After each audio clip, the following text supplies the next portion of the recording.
क्या मरने के बाद दोबारा आत्मा घर वापस आती है? और जब इंसान की मृत्यु होती है तो उसका पैर ठंडा क्यों हो जाता है? और आखिर मरने के बाद शरीर में क्या बदलाव आते हैं? और क्या आपने कभी सोचा है कि मरने के बाद इंसान के शरीर को अकेला क्यों नहीं छोड़ा जाता? क्यों मरने के 13वें दिन 13वीं मनाई जाती है? मरने के बाद आत्मा कहाँ जाती है और आत्मा के साथ क्या होता है? अगर आप भी इन्हीं सारे सवालों के जवाब जानना चाहते हैं तो चलिए फिर आज हम आपको बता देते हैं। हर कोई यही जानता है और यही मानता है कि जिंदगी एक बार मिलती है, लेकिन हकीकत तो ये है कि इंसान को मौत भी एक बार ही मिलती है। मरने के बाद इंसान को दोबारा कभी जिंदगी वापस नहीं मिलती। इसीलिए मौत का नाम सुनते ही लोगों के रोंगटे खड़े हो जाते, क्योंकि एक मौत ही ऐसी चीज है जो इंसान के सारे रिश्ते एक ही पल में तोड़ देती है। जब इंसान मरता है तो वो मरने से पहले अपने बचपन से लेकर अब तक की पूरी जिंदगी देख लेता है, वो भी सिर्फ 7 मिनट के अंदर। ये 7 मिनट उसके लिए एक फिल्म की तरह होते हैं, जिसमें वह अपने जीवन से जुड़ी हर उस याद को देखता है जिसमें वो जिया है, और तब जाकर उसे मौत आती है। ये बात हकीकत है। साइंटिस्ट ने भी इस बात का दावा किया कि मरने से पहले इंसान को ये सब एक सपने के रूप में दिखाई देता है। ये देख इंसान को ऐसा लगता है जैसे वो अपनी पिछली जिंदगी में वापस पहुंच गया। ये सब सोचने के बाद उसका दिमाग एकदम बंद हो जाता है, जिसके बाद दिमाग में कोई हलचल, कुछ सोचने समझने की शक्ति नहीं रहती, और फिर इंसान की मौत हो जाती है। आपने देखा होगा कि मरने के बाद इंसान के पैर एकदम बर्फ जैसे ठंडे हो जाते, धीरे धीरे उसका शरीर भी निढाल हो जाता है। ऐसा क्यों? दोस्तों, ऐसा इसलिए होता है क्योंकि मौत के कुछ वक्त पहले इंसान के शरीर में हरकत होना शुरू हो जाती है। इंसान को एहसास हो जाता है कि अब उसका जीवन यही खत्म होने वाला है, और इसीलिए उसका धरती से कनेक्शन यानी अर्थ सोल चक्र कनेक्शन टूट जाता है, और उसका धरती से कोई भी कनेक्शन नहीं रहता। इसी वजह से मरने के बाद इंसान के पैर ठंडे पड़ जाते हैं, और यही वजह है कि मरने के बाद आत्माएं जमीन पर ना रहकर हवा में उड़ने लगती है। जब इंसान मरता है तो उसकी आत्मा पैरों से बाहर निकलना शुरू हो जाती है, और आखिर में मुंह से होते हुए शरीर से बाहर निकल जाती है। ऐसा कहा जाता है कि जिसके कर्म जैसे होते हैं वैसे ही उसकी आत्मा निकलती है। यानी अगर कोई इंसान अच्छा है तो उसकी आत्मा बड़ी आसानी से बिना तकलीफ के शरीर को छोड़ देती है। वहीं अगर कोई बुरा इंसान है तो लोगों के साथ बुरा करता है तो उसकी आत्मा बड़ी ही तकलीफों का सामना करके निकलती है, और उसके शरीर को भी बड़ी मुश्किलात का सामना करना पड़ता है। इसीलिए आपने देखा होगा कि बहुत से लोग मरने से पहले बहुत ज्यादा बेचैन और परेशान हो जाते हैं। उनके चेहरे का रंग भी एकदम पीला सा पड़ जाता है। ये सब आत्मा के निकलने की वजह से होता है। आत्मा इतनी आसानी से शरीर को छोड़ने के लिए तैयार नहीं होते, क्योंकि इतने समय से आत्मा का शरीर के साथ एक गहरा रिश्ता बन जाता है। आत्मा को भी उसी शरीर की आदत पड़ जाती है।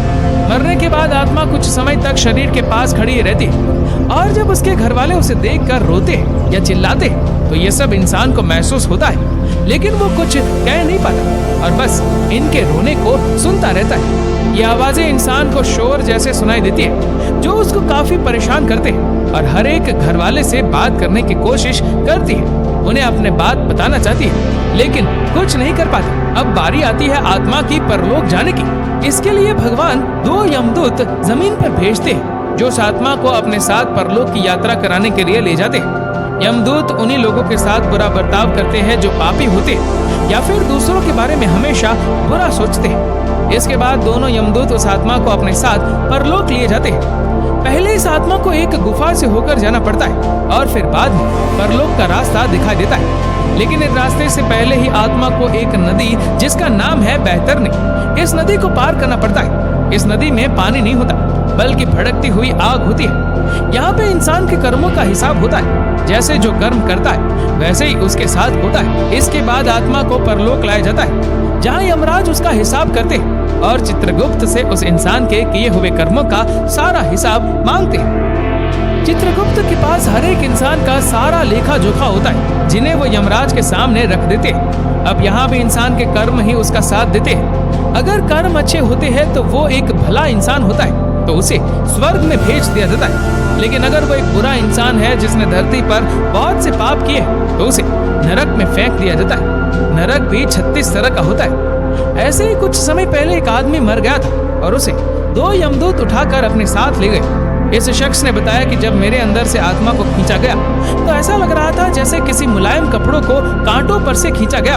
मुझे बहुत तकलीफ हो रही थी। उसके बाद मुझे परलोक ले जाया गया। वहाँ रास्ते में एक नदी पड़ी जिसमें आग और बहुत सारे कीड़े मकोड़े थे। मुझे उस नदी को पार करने के लिए कहा गया। अगर मैं उसे पार ना करता तो यमदूत मुझे मारने लगते। मैंने बड़ी मुश्किल से उस नदी को पार किया और फिर मैं परलोक पहुंचा, जहाँ एक बहुत बड़ा दरवाजा था। वो दोनों यमदूत बाहर रुक गए और मुझे अंदर भेज दिया। सामने यमराज बैठे थे। उनकी आवाज इतनी खतरनाक थी कि मेरे होश उड़ गए। उन्होंने यमदूत से कहा कि इसे क्यों ले आए, इसका अभी तक वक्त ही नहीं आया। और फिर मेरी आंखों पर पर्दा डाल दिया गया। जब मेरी आंखें खुली तो मैं अपने घर वालों के बीच था। ये एक सच्ची घटना है जो आज से ठीक 10 साल पहले पूरन सिंह के साथ हुई।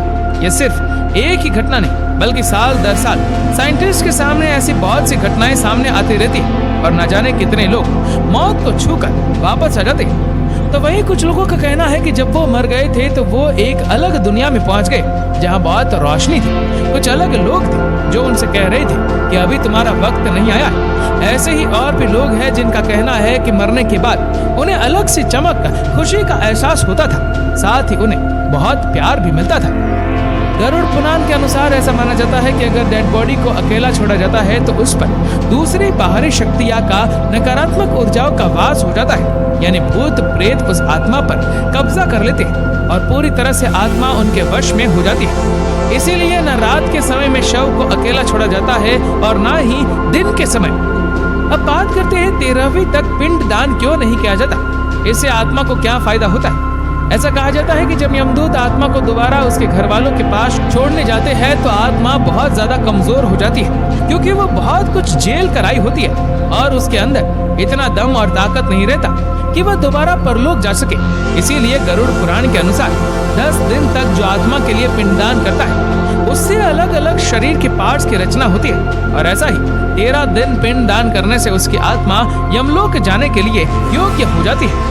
और ऐसे ही आत्मा मृत्यु लोक से यमलोक तक जाती है तो उसे 1 साल का समय लगता है। और इतने लंबे सफर के लिए 13 दिनों तक जो भी पिंड दान या क्रिया कर्मों किए जाते हैं वह उसके भोजन जैसा होता है, जिसके दम पर ये यमलोक का रास्ता पार कर सकते हैं। इसीलिए पिंड दान करना बहुत जरूरी होता है, क्योंकि मरने के बाद का खुलासा गरुड़ पुराण में किया गया, जो कि एकदम सच है। तो दोस्तों, इसके बारे में क्या कहना है हमें नीचे कमेंट करके जरूर बताएगा। और अगर आपको वीडियो अच्छा लगा हो तो इस वीडियो को लाइक करेगा, शेयर करेगा ज्यादा से ज्यादा लोगों तक। और ऐसे ही और भी इंटरेस्टिंग वीडियोस के लिए जिसके ऊपर क्लिक करके हमारे चैनल को आप सब्सक्राइब करें और बेल आइकन दबाएं, ताकि हमारे हर लेटेस्ट वीडियो की अपडेट्स आपको मिलेगी सबसे पहले। धन्यवाद।